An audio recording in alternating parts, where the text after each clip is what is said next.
Nad mirnim rokavom reke Drave se ob našem najstarejšem mestu nahaja izjemna hiša, ki v svojih zidovih skriva dragoceni slovenski les.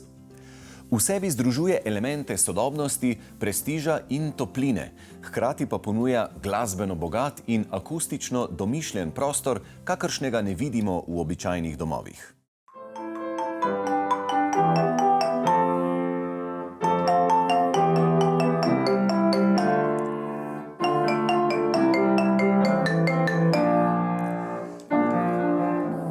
Tale čudovita glasbena soba je bila izhodišče za načrtovanje res udobne, lepe montažne hiše, ki jo bomo zdaj spoznali pobližje. Torej, dom, v katerem živijo glasbeniki.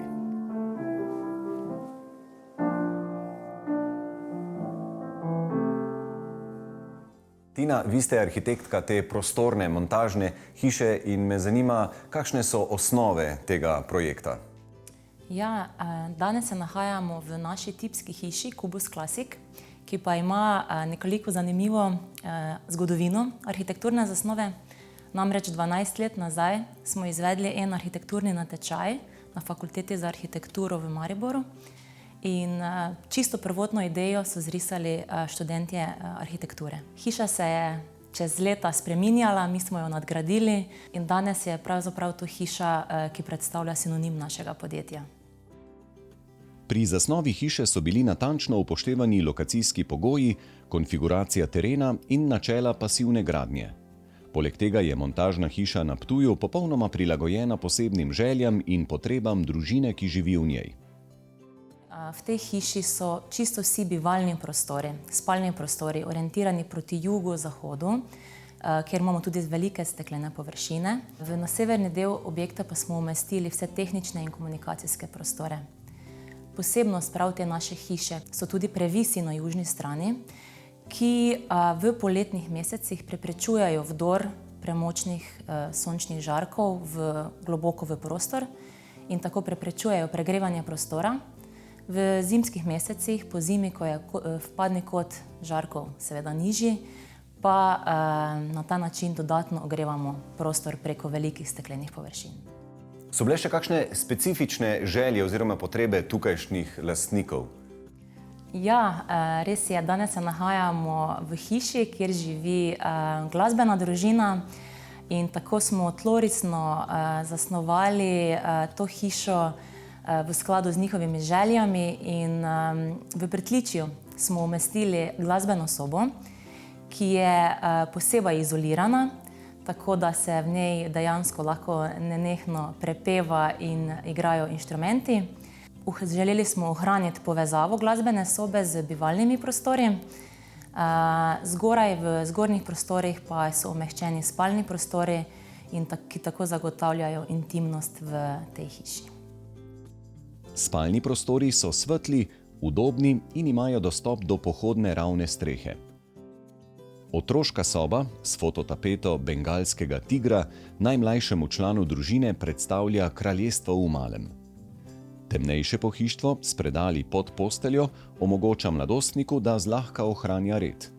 Na odlagalnih površinah so zgolj predmeti, ki ga spominjajo na nepozabna družinska potovanja po svetu. Marko, v kakšni hiši sva zdaj in predvsem kakšen je njen osnovni gradnik? Danes smo v hiši na Ptuju, kjer je osnovni gradnik te hiše seveda naš domač slovenski les. Lahko vam povem, da je tukaj vgrajeno cirka 45 kubikov KVH in BSH lepljenih nosilcev.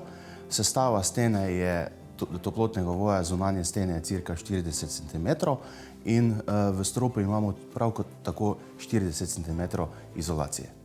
Hiša skupaj z vrhunskim toplotnim ovojem in pa tehniko ogrevanja, toplotno črpalko, prezračevalno napravo in sončno elektrarno daje rezultat skoraj nič energijske hiše.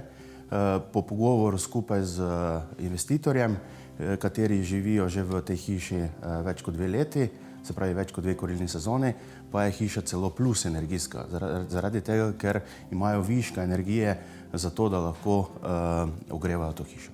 Marko, zadnje leta se je veliko govorilo o slovenskem lesu, ki gre v Avstrijo in se ga potem spet nazaj odkupi v Slovenijo. Kakšna je zdaj situacija v Sloveniji konkretno s to problematiko? Če se obrnemo malo nazaj do osamosvojitve, kjer smo izgubili to našo lesno industrijo do kar precejšnje mere, lahko danes rečemo, da smo na začetku nekega obujanja ponovno te naše lesne industrije, katera je bila včasih gonilo slovenske in jugoslovanske industrije.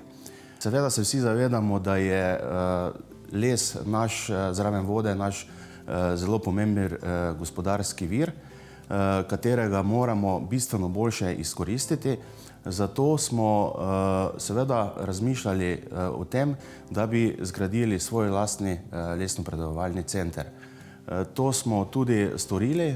Lansko leto smo uspešno zagnali celotno lesno verigo od Slovenskega hloda in pa do Slovenske hiše, kar pomeni, da kontrolirano in nadzorovano peljemo celotno lesno verigo, od kontrole same osnovne surovine, hlodovine, ki pride v lesni center, kontroliramo osnovni razrez, večlistni razrez, zlaganje je avtomatizirano, se pravi, pol pozneje tudi gremo v sušilnico, na vzdolžno spajanje, laminiranje in seveda pozneje tudi na CNC razrez, kjer se ta konstrukcijski les KVH in BSH lepljeni nosilci vgradijo tudi v samo hišo.